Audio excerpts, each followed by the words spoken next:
எல்லாருக்கும்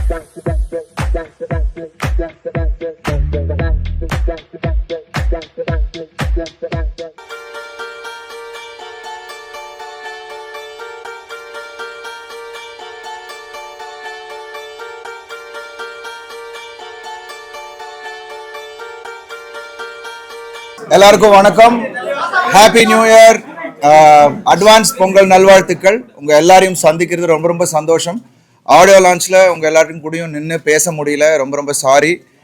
ஸோ இந்த தருணத்தில் உங்கள் எல்லாரையும் சந்திக்கிறது, அதுவும் இத்தனை பேர் வந்திருக்கிறீங்க. Thank you so much brothers. Vanangaan என்னோட திரையுலக பயணத்தில் ஒரு முக்கியமான படம். ஒவ்வொரு படத்துக்கும் ஆடியன்ஸாக நீங்களும் சரி, ப்ரெஸ்ஸும் சரி அவ்வளோ சப்போர்ட் பண்ணியிருக்கீங்க. எவ்வளோ கதாபாத்திரம் பண்ணியிருக்கேன். பட் அதெல்லாம் மீறி வணங்கானில் பண்ண இந்த கதாபாத்திரம் ஐ திங்க் என்னோடய திரையுலக பயணத்தில் கம்ப்ளீட்டாக ஒரு மாறுபட்ட ஒரு கதாபாத்திரம். அது பாலா சார் அப்படியே மாற்றிருக்காரு. அது ஜனவரி 10 ஃப்ரைடே அன்றைக்கி ரிலீஸ் ஆக போகுது வணங்கான். ஸோ கண்டிப்பாக அது உங்கள் எல்லாருக்கு திரையிலும் உங்கள் முன்னாடி நாங்கள் வரப்போகிறோம். அது நினைக்கும் போதே ரொம்ப ரொம்ப எக்ஸைட்மெண்ட் எனக்கு கொடுக்குது. ஒவ்வொரு முயற்சிக்கும் நீங்கள் எப்போதுமே சப்போர்ட் பண்ணியிருக்கீங்க. நிச்சயமாக இந்த ஒரு புது முயற்சிக்கும் நீங்கள் சப்போர்ட் பண்ணுவீங்க நான் நம்புகிறேன்.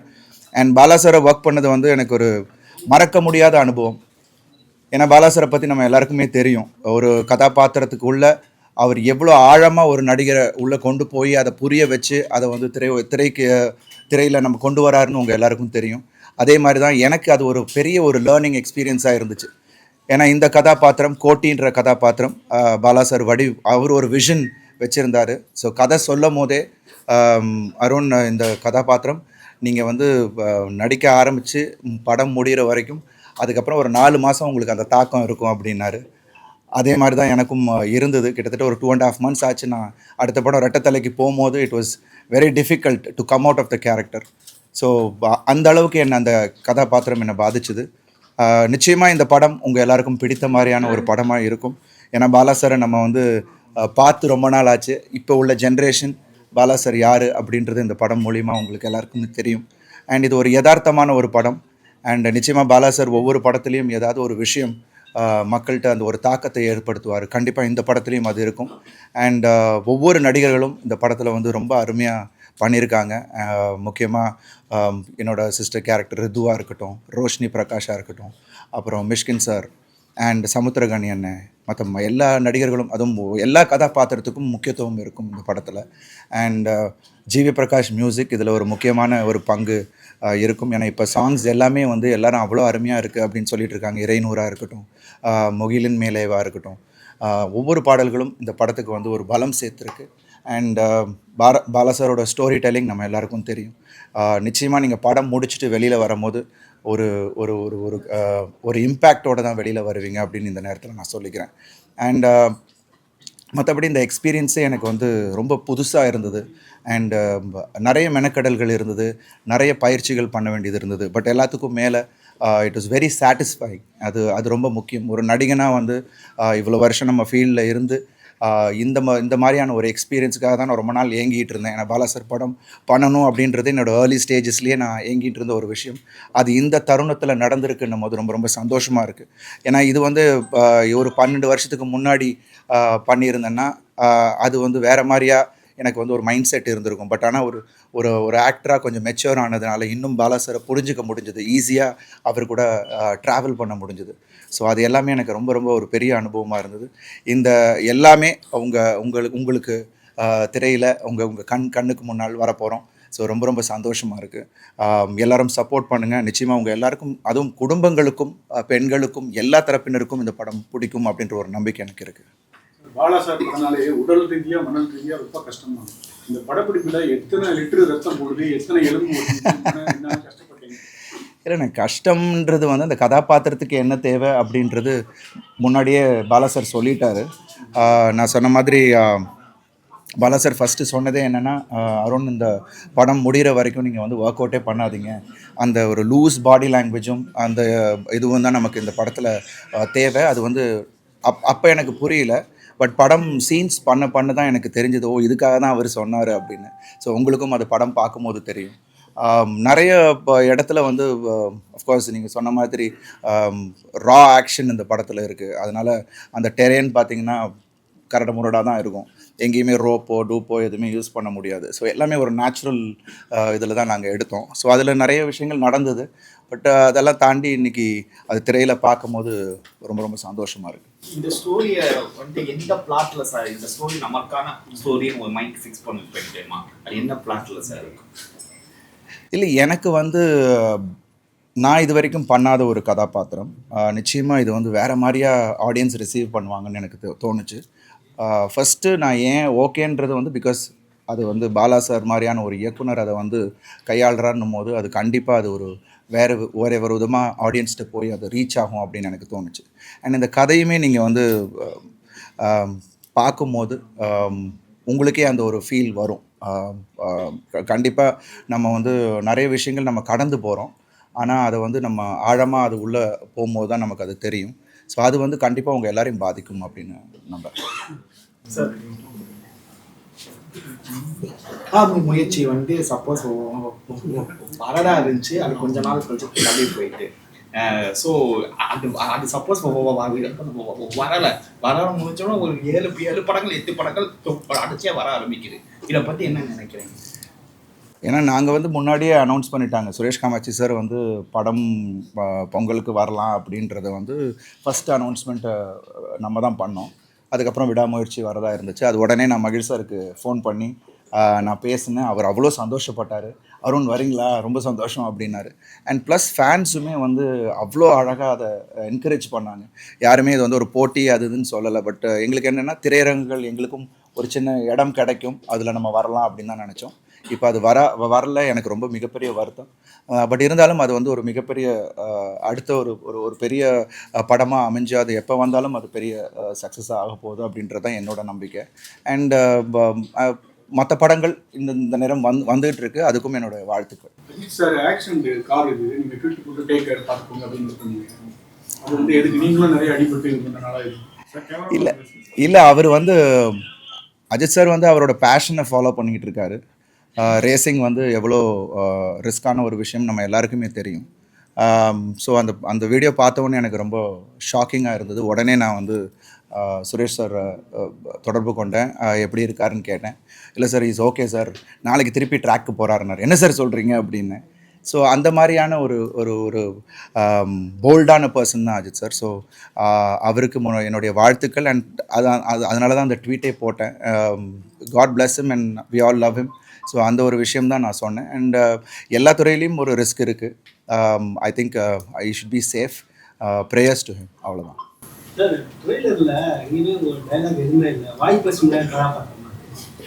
நீங்கள் படம் பாருங்கண்ணே, படம் பார்க்கும்போது உங்களுக்கு தெரியும். இது படம் பாருங்கள். நீங்கள் படம் பார்க்கும்போது அது என்ன மாதிரியான கதாபாத்திரம் எப்படி வடிவமைச்சிருக்காரு. ஏன்னா இந்த கதாபாத்திரத்துக்குன்னு ஒரு சில பிஹேவியர்ஸ் சொன்னார் சார். இது இப்படி தான் சிரிக்கும், இப்படி தான் ரியாக்ட் பண்ணும், எமோஷனுக்கு இப்படி தான் இருக்கும்ன்ற நிறைய வேரியேஷன் இந்த கதாபாத்திரத்தில் இருக்குது. அது நீங்கள் படம் பார்க்கும்போது உங்களுக்கு தெரியும். சார் பாலா சார் படத்தில் நடித்த எல்லா நடிகருக்குமே வந்து ஃப்யூச்சரில் இண்டஸ்ட்ரியை பொறுத்தவரை நல்ல கெரியர் இருக்கும். பட் ஆனால் தேட்டருக்குலாம் வந்து விசிட் பண்ணுறதுக்கு வந்து பார்த்தீங்கன்னா படத்தோட எண்டிங் வந்து சேடில் தான் முடியும். ஸோ பட் விசிட்டர்ஸ் வந்து பீப்புள்ஸ் எல்லாம் ரொம்ப கம்மியாக இருக்கும். பட் இந்த படம் பொங்கல் விதமாக ரிலீஸ் ஆகுது, மக்களுக்குள்ளே வரதுக்கு என்ன கண்டென்ட் உள்ள ஸ்பெக்டராக இருக்குது? இல்லை, கண்டென்ட்டாக நிச்சயமாக இது வந்து ஒரு கண்டிப்பாக எல்லாரையும் ஈர்க்கக்கூடிய ஒரு கண்டென்ட் தான். ஏன்னா படம் அப்படி ஒரு எமோஷனாக அவங்க எல்லாரையும் கனெக்ட் பண்ணும். அண்ட் அதே சமயத்தில் உள்ள எல்லா சுவாரஸ்யமான விஷயங்களும் இருக்குது. அண்ட் அங்கங்கே ஒரு சட்டையர் சின்ன விஷயங்கள் இருக்குது. அண்ட் ஆக்ஷன் இதில் வந்து நீங்கள் உங்களுக்கு கதையோடு எல்லாமே அமைஞ்சிருக்கும். ஸோ ஐ திங்க் எங்கேயுமே உங்களுக்கு போர் அடிக்காது. And it will be a wonderful film to watch. அவ்வளோதான். என் பக்கத்தில் தான் உட்காந்துருந்தார். ட்ரெய்லர் பார்த்துட்டு பயங்கரமாக ஹாப்பியாக இருந்தார். தொடையில் தட்டி மாற்றிடுறாருல்ல எல்லாரையும் அப்படின்னாரு. ஸோ அது எனக்கு வந்து பார்த்து ரொம்ப சந்தோஷமாக இருந்தது. And he was very happy. And அவர் என்னை ரொம்ப விஷ் பண்ணார். நிச்சயமாக இந்த படம் உனக்கு பெரிய படமாக இருக்கும். இந்த ஸ்டோரி சூர்யா சார் ஓகே பண்ண ஸ்டோரியா இல்லாட்டி ஃப்ரெஷ்ஷாகவே பாலா சார் பண்ணாங்களா? பாலா சார் எனக்கு என்ன கதை சொன்னாரோ அதுதான் இப்போ எடுத்திருக்கோம். ஸோ அது எனக்கு தெரியாது அது எந்த கதை இல்லை, அதே ஸ்டோரி தான் நினைக்கிறேன். படம் பார்த்தாச்சுமா. ஏமா டப் பண்ணும் போது பார்த்தேன், அதுக்கப்புறம் படமும் ஃபுல்லாக பார்த்தாச்சு. ஐ திங்க் முக்கியமாக இதில் சாம்சியஸ் ஒரு வருஷத்துக்கு ஜிம்முக்கு போகக்கூடாதுன்னு சொன்னாங்க. ஆமாம், அது போகக்கூடாதுன்னு சொன்னார். அதுதான் நான் முன்னாடியே ஆன்சர் பண்ணது தான். அது வந்து இந்த கேரக்டருக்கு தேவைப்பட்டுச்சு. அதனால தான் பார்த்தீங்கன்னா பிகினிங் எல்லாமே கொஞ்சம் ஃப்ளாபியாக இருப்பேன், கொஞ்சம் லூஸாக அந்த பாடி லாங்குவேஜுக்காக. பாலா சார் படத்தில் நடிச்சதுனால தான் விஷால் அவர் கண்ணு அந்த மாதிரி இருந்தனால இப்போ உடம்பு ரொம்ப பாதிக்கப்படுதுன்ற ஒரு ரீசன் சொல்றாங்க. அதை பத்தி நோ கமெண்ட்ஸ்மா, எனக்கு அதை பற்றி தெரியல. சிவகார்த்திகேயன் சார் சொன்னாரு, படம் பார்த்துட்டு என்ன சொன்னாரு சிவகார்த்திகேயன் சார்? அவர் இன்னும் படம் பார்க்கலாமா? யாருமே இன்னும் வெளியாட்கள் யாரும் படம் பார்க்கல. அவரோட விஷயம் ஏதாவது சொன்னாரா? யா அவர் அங்கேயே ஸ்டேஜ்லேயே சொன்னார், வந்து ரொம்ப விஷ் பண்ணார்.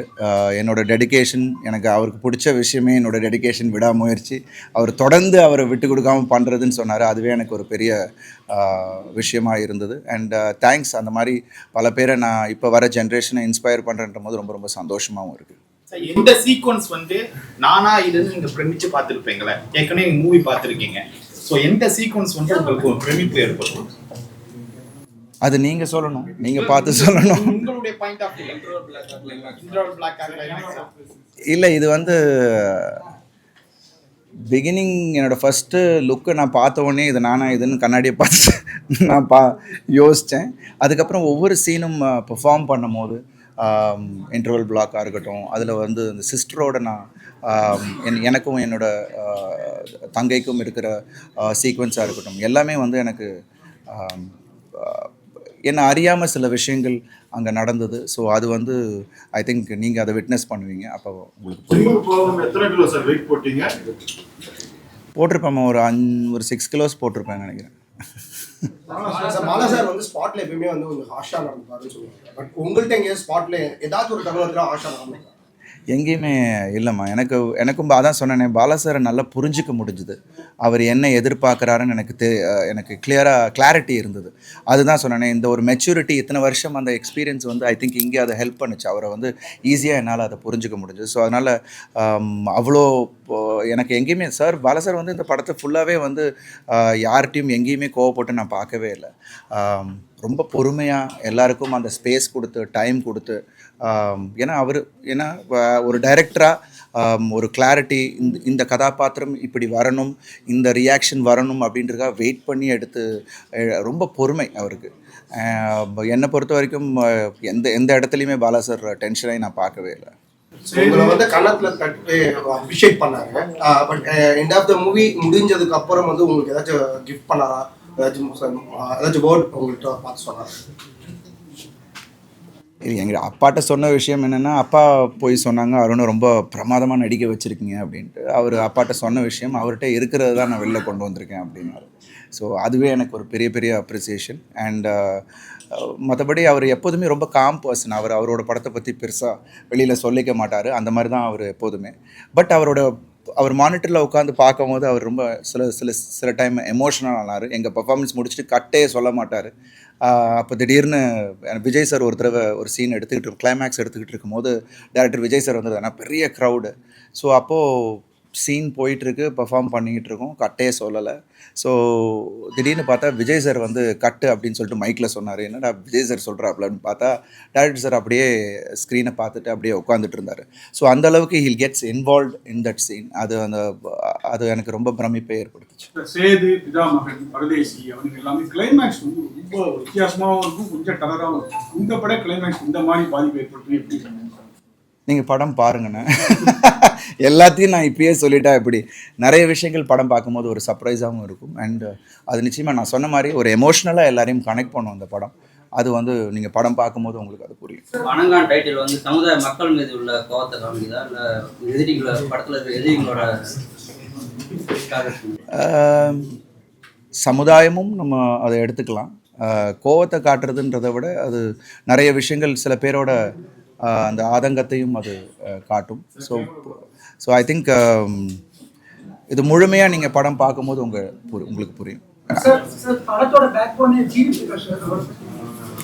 ஜிவிபிரகாஷ் சார் நான் சொன்ன மாதிரி அவரோட பாடல்கள் ஒன்றும் அவ்வளோ அருமையாக கொடுத்துருக்காரு. ஐ திங்க் பாலா சார் அது அவருக்கு அந்த ஒரு music sense, super music sense அவருக்கு. அண்ட் அவங்க 2 பேருக்கும் உள்ள அந்த ஒரு ரிலேஷன்ஷிப் அது பாடல்களே தெரியும். ஒரு டிவோஷனலாக ரொம்ப ஒரு மெலடி அண்ட் கதைக்கு தகுந்தாப்பில் அது கதை ஓட்டத்துக்கு ரொம்ப இன்னும் மெருகேற்றுற மாதிரி தான் இருந்துச்சு ஜிவிபிரகாஷ் சாரோட மியூசிக். அண்ட் சாம்சியஸோட RR படத்தில் வந்து I think of course GV also worked in it. But அவரும் சேர்ந்து பண்ணி ரொம்ப அருமையாக பண்ணியிருக்காங்க. உங்களுக்கு நீங்கள் படம் ஃபைனல் நீங்கள் பார்த்து முடிக்கும் போது that will also give an impact. Kantara படத்தோட கிளைமேக்ஸ்ல ஒரு வித்தியாசமா இருக்கும், ஹீரோவோட மாற்றம் இதெல்லாம் ஒரு பரபரப்பு. அந்த மாதிரி இந்த படத்துல இருக்குன்னு படம் பார்த்த சார் அவங்க சொல்லியிருக்காங்க. அது என்ன காந்தார இல்லை நீங்கள் எதிர்பார்க்குறீங்களா இல்லை என்னென்ன? ஏன்னா நிச்சயமாக அது ஒரு ஒரு ஒரு ஒரு தாக்கத்தை ஏற்படுத்தும் அப்படின்னு. ஸோ அது நீங்கள் படம் பாருங்கள். படம் தமிழ்நாட்டிலே கிட்டத்தட்ட ஒரு 500 தேட்டருக்கு மேலே ரிலீஸ் ஆகுது அப்படின்னு சொல்லியிருந்தாங்க. இப்போ முன்னாடியே class audience, B class audience, சீக்கிரம் அப்படின்னு பிரிக்கிற மாதிரி இருந்துச்சு இல்லை? இப்போ கோவிடுக்கு அப்புறமா உலக மக்கள் எல்லா சினிமாவும் பார்க்குறாங்க. இந்த படத்தை அந்த மாதிரி ஒரு கோட்டுக்குள்ளே அடைக்க முடியுமா? இல்லை, அது அப்படி அடைக்க முடியாது. ஏன்னா இது வந்து ஹியூமன் எமோஷன்ஸ் சார்ந்த ஒரு விஷயம். ஸோ நம்ம டே டு டே பார்க்குற விஷயமா இருக்கலாம். ஒரு புது ஒரு உணர்வை நம்ம கொண்டு வராரு, ஒரு புது உலகத்துக்குள்ளே நம்மளை கொண்டு போகிறாரு.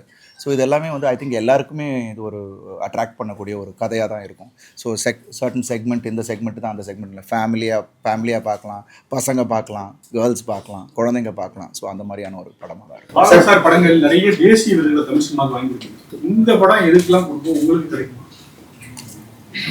அது வந்து கிடைச்சா ரொம்ப ரொம்ப சந்தோஷம். ஸோ அது வந்து முதல்ல மக்களோட அன்பும் கிடைச்சாலே அது எங்களுக்கு ஒரு பெரிய விருது. ஸோ அதுக்கப்புறம் rest is left to God. Game Changers படமும் ரிலீஸ் ஆகுது சேம் டைம். ஸோ இதனால ஸ்க்ரீனிங் கிடைக்கிறதுல ஏதாச்சும் இஷ்யூஸ் ஃபேஸ் பண்ணிக்கலாம்? ஒவ்வொரு படங்களுமே நம்ம ரிலீஸ் பண்ணும் போது பல கஷ்டங்கள் எல்லாருக்குமே இருக்குது. அதே சில சிக்கல்கள் எங்களுக்கும் இல்லை எல்லா படங்களுக்கும் அது ஒன்று இருக்கும். பிகாஸ் இந்த பிரித்து கொடுக்குறதுல அது ஒன்று இருக்கும். ஸோ பார்க்கலாம். பிகாஸ் எல்லா படங்களுக்கும் ஒரு ஸ்பேஸ் வேணும். ஸோ அதே மாதிரி நிச்சயமாக எங்கள் படக்கும் அதுக்கான ஸ்பேஸ் கொடுக்குறாங்க. ஸோ அது நிச்சயமாக அது எந்த படம் நல்லா இருக்கோ அதுக்கான தேட்டருக்காரங்களே அதை வந்து எப்படி அதை கொண்டாடணுமோ அதை கொண்டாடுவாங்கன்னு நம்பிக்கிறேன். வேற மூவி நீங்க பண்ணும்போது கொஞ்சம் கூலாவே இருப்பீங்க. ஆனா இந்த மூவி ரிலீஸ் கொஞ்சம் பயம் சார்ந்த ஒரு திட்டம் இருக்கா? இல்லை, ஒவ்வொரு படமும் நம்ம வந்து ஒரு சாட்டிஸ்ஃபேக்ஷன் இருக்கும். பட் இந்த படத்தில் எனக்கு வந்து கூடுதல் சாட்டிஸ்ஃபேக்ஷன், ஒரு எக்ஸைட்மெண்ட். ஆடியன்ஸ் கிட்ட கொண்டு போய் ஒரு இந்த ஒரு வருஷத்தோட உழைப்பை, இத்தனை பேரோட உழைப்பை நம்ம கொண்டு போய் சேர்க்குறோம். அது ஒரு புது முயற்சி. ஸோ அது வந்து ஆடியன்ஸ்கிட்ட போய் சேர்க்குதுன்ற ஒரு எக்ஸைட்மெண்ட் தான் எனக்கு கூடுதலாக இருக்குது. ஸோ இது டென்ஷன் ஒன்றும் கிடையாது. தியேட்டர்லேருந்து வரக்கூடியவங்க கிட்ட FDFX சொல்லி மூவியை பற்றி கேட்டுருவோம். உங்களுடைய ஒப்பீனியனை பற்றி சொல்லுங்கள். இல்லை, அது அவங்களோட விருப்பம். ஏன்னா அவங்க சொல்கிறாங்க, நீங்கள் எடுக்கிறீங்க. ஸோ அது வந்து நம்ம பண்ணக்கூடாதுன்னு நம்ம எதுவும் சொல்ல முடியாது. ஏன்னா நம்ம இங்கே பண்ணலைன்னா அவங்க வந்து மொபைலில் பண்ண போகிறாங்க, இல்லை எங்கேயாவது பண்ண போகிறாங்க. ஸோ அது அப்படி அதை வந்து நம்ம எதுவும் சொல்ல முடியாது. பட் ஐ திங்க் மூவி கிரிட்டிக்ஸாக அவங்க காசு கொடுத்து போகிறவங்க அவங்களோட விருப்பத்தை சொல்கிறாங்க. ஸோ நம்ம வந்து ஒரு நல்ல படத்தை கொடுக்கணுன்றது தான் நம்மளோட உண்மையான நோக்கமாக இருக்கணும். ஒவ்வொரு கிரியேட்டரும் அதை மனசில் வச்சுட்டு அதை நம்ம பண்ணணுன்றது தான் இந்த நேரத்தில்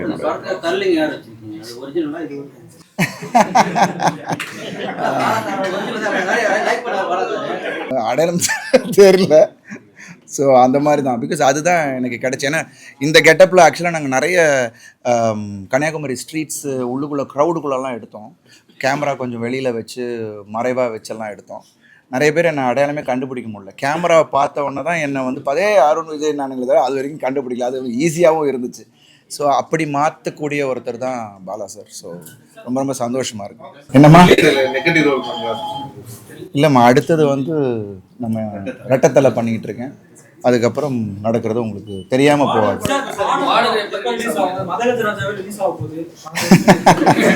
இல்லை, பார்டர் ரொம்ப ஃப்ரெஷ்ஷான படம்.